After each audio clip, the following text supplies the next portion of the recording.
Hello, my name is Ryan Gilbert. I am with Goodwin University, and today I'll be talking about my research paper that I have done regarding Mapp versus Ohio. This case is very broad, but also very specific in the grand scheme of things. There are many things that happen in this case that, quite frankly, I don't know if law enforcement saw coming or if they just thought they were above the law. But throughout this case, you will see that there's a lot of injustice going on, and there was also a lot of wrongfulness on police officers' parts. And let's get started. Dory Mapp, if I'm pronouncing that right, I think it's Dory, was accused and was being sought out after because people had thought she was harboring a suspected bomber. And by people, I mean the police. In addition, Mapp was also suspected of gambling, but that is least of the concerns. It was the harboring of the suspected bomber that really got under the police's skin, obviously, and they wanted to figure out what was going on. On May 23rd, 1957, police officers walked up to Mrs. Mapp's door, knocked on it, and proceeded to ask to come in. Mapp, being, the average American citizen, proceeded to ask why. And when asked, they said that, we have reason to come into your house. We need to, we want to search your house. And Dory Mapp then proceeded to say no. Now, when the officers persisted on coming into the house, Mrs. Mapp decided to call her lawyer. While on the phone with her lawyer advocated not to let the police officers in, and that is exactly what she did. One would think, in today's world, especially in today's world, without a search warrant, you're not going to be let in. It's highly illegal. Doesn't matter who you are, you need a search warrant.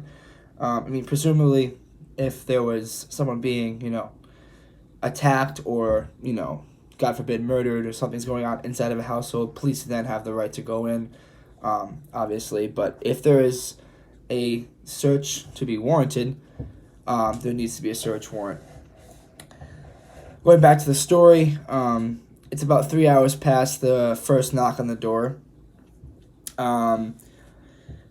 Miss Mapp's lawyer is on the way to the scene, but before he gets there, keep in mind there were multiple cops kept arriving. So with every 10 minutes, another cop car came, and it got serious. You're talking possible DEA, FBI, like there was detectives. There was a bunch of it. It wasn't just the local police department. This was a very serious scene.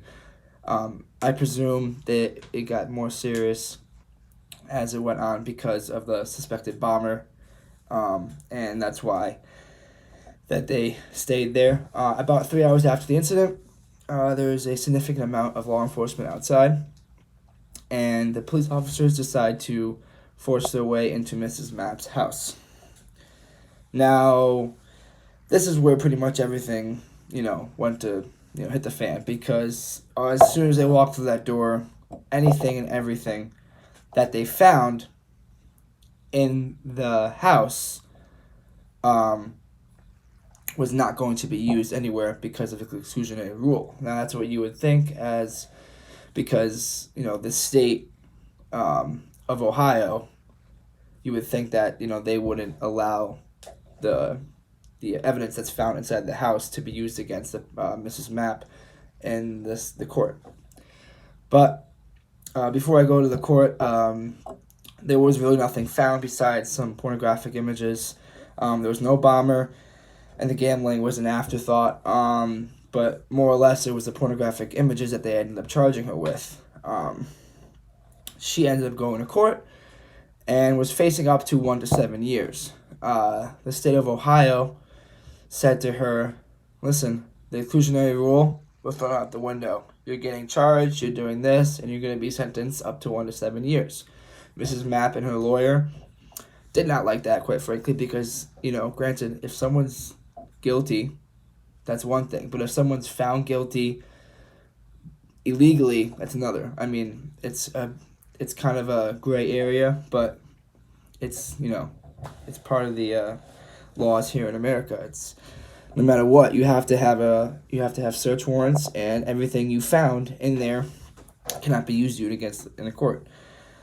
So doing the only option they could, they took this as federal law, federal court, and this really wasn't even a question for federal. They weren't going to let anything slide through the cracks. I mean, granted, they probably knew she was guilty of something, but in order to be fair in America here, they have to keep it the same. And they concluded that the exclusionary rule does come into play here, and everything they did find within the house cannot be used in court, making Miss Mapp a free woman once again. So that is the end of the paper, and thank you for listening.